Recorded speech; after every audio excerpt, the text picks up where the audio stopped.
சஷ்டி கவசத்துல ஒரு வரி வருது, ஒரு நாள் 36 கொண்டு. அதாவது கந்த சஷ்டி கவசத்தை ஒரு நாளைக்கு 36 முறை படிக்கணுமா. படிச்சா 7 மணி நேரம் ஆகும். நான் படிச்சிருக்கேன். ஆனா கலியுகத்துல கந்த சஷ்டி கவசத்தை ஒரு நாளைக்கு 36 முறை படிக்கிறதுக்கு நேரம் இருக்காதுன்னு தான் அதுலயே சூட்சுமமாக ரகசியமாக ஒரு விஷயம் சொல்லப்பட்டிருக்கு. முருகனுடைய அருளால் நான் தெரிஞ்சுக்கிட்டேன். அதை நான் உங்களுக்கு சொல்றேன். ரவண பவச ரரரரரரா ரிவன பவச ரிரிரிரிரிரி, இதுக்கெல்லாம் என்ன அர்த்தம் நான் தேடி தேடி தேடி முருகன் அருளால் தெரிஞ்சுக்கிட்டேன். சரவண பவ முருகனுக்கான மந்திரம். இத 6 முறை சொல்லணும்.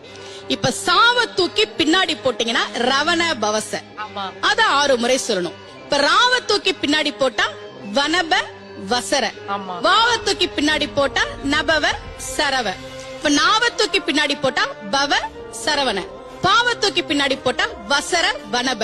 ஒன்னொன்னையும் 6 முறை சொன்னா 6 × 6 36 வரும். இப்படி சொன்னால் 5 நிமிஷத்துல சொல்லிடலாம். கந்த சஷ்டி கவசத்தை 36 முறை சொன்ன பலன் கிடைக்கும்.